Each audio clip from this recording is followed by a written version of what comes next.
system are demons. And people who sacrifice to idols, while they are not sacrificing to the God they think they're sacrificing to, they are sacrificing to demons. Now, this is something we have to keep in mind. I mean, I want to give you the picture as clearly as I can. There is no form of religion, there is no information in the world that speaks to the issues of time and eternity and salvation that is benign. It is either the power of the truth of God or the power of satanic lies.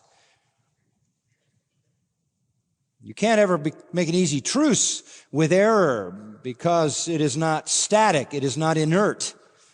It is energized by the forces of hell.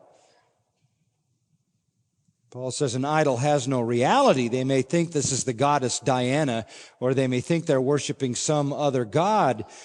That God does not exist, but demons do exist who have concocted this worship as an assault on the truth of God to capture men's souls in a fortress that becomes their prison and ultimately their tomb.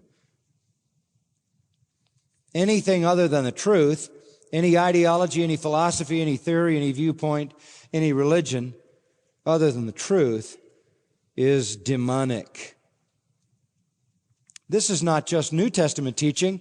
Back in the Old Testament, you go back all the way to the law of Moses, the Pentateuch, just a couple of verses that I think are interesting.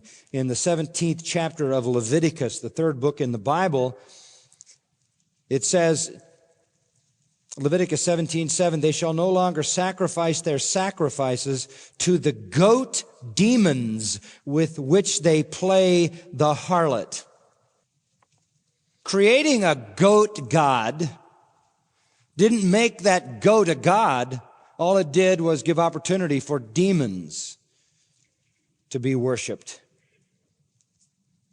They are indicted by the Lord here for being engaged in the worship of a goat god, which was essentially worshiping, playing the harlot with demons. In Deuteronomy chapter 32, which is a really long chapter, just looking at verse 17, and it says essentially the same thing. Talks about Israel again. Israel, verse 15, forsook God, scorned the rock of his salvation, made him jealous with strange gods. But verse 17 says, they sacrificed to demons who were not God and forgot the God who gave them birth. They sacrificed to demons who were not God. Psalm 106:37 essentially says much the same thing. So any form of religion other than the truth is a demonic operation. Demonic. Can you be specific? Well, you know, any world religion, Buddhism, Hinduism, Islam, you name it. Any religion of any animistic tribe anywhere. Any form of pseudo-Christianity, Jehovah's Witnesses, Mormons, Christian Science, you name it, Roman Catholicism, that's demonic operation. That's a demonic system because it's either from the Spirit of God or demons. There's no middle ground. In the book of Revelation, I think we see a rather graphic illustration of that. Turn to the 16th chapter of Revelation. And down in verse 13,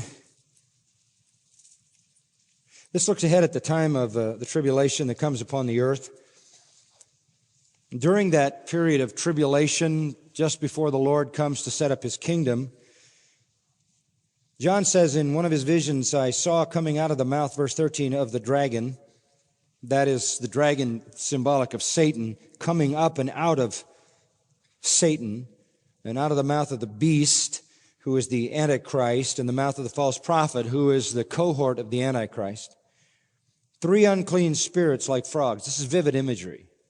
Frogs are viewed as slimy, subterranean creatures, sort of symbolic of demons. And in this vivid vision, John sees the dragon, who is Satan, He sees the beast who is the Antichrist, the false prophet who is the cohort of the Antichrist, and up out of the mouth of these three come these slimy subterranean frog spirits. It's just a way to speak of them with disdain. And verse 14 says they are spirits of demons. Performing signs, they go out to the kings of the whole world to gather them together for the war of the great day of God the Almighty. It is going to be in the end of the age that demons come out, seduce the world to come and make war against God. And that war, of course, as you know, according to verse 16, will be in a place in the Hebrew called Armageddon. Armageddon, the final conflict, the great end Holocaust where Jesus comes back and wins the great victory, the great battle of Armageddon, will be a battle that is generated by demon powers, literally coming out of the mouth, as it were, of Satan, the Antichrist, and the false prophet. They are frog-like unclean spirits, deceiving demons who delude and seduce the world into taking an insane act, an insane suicide march to Israel to stop Christ from setting up his kingdom.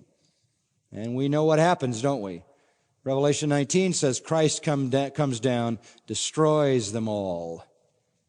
But Armageddon, the folly and the idiocy of Armageddon will be a result of the seduction of demon spirits. Satan and his demons, in the meantime, use many different approaches. Many different approaches. Sometimes atheism, sometimes agnosticism, sometimes polytheism, cults, idols, perversions of Christianity, whatever the form. These are the deceptions of the devil.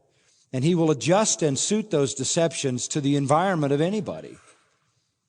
If you grow up in a country familiar with Christianity, he'll expose you to perverted forms of Christianity. If you grow up in another country not exposed to Christianity, he will seduce you by whatever religion dominates that place. These are what Scripture calls damnable heresies. In fact, the words of Peter are so important. Let me read to you 2 Peter 2:1. False prophets also arose among the people, just as there will also be false teachers among you who will secretly introduce damnable heresies or destructive heresies, heresies that damn people. And verse 2 says, many will follow their sensuality. Because of them, the way of the truth will be maligned. Now there you have, folks, the strategy. You bring damning heresy, and you attack the way of the truth. I mean, this is the battle. This is why Paul says the church has to be the pillar and ground of the truth. Demonic deception leaves no Christian doctrine unattacked.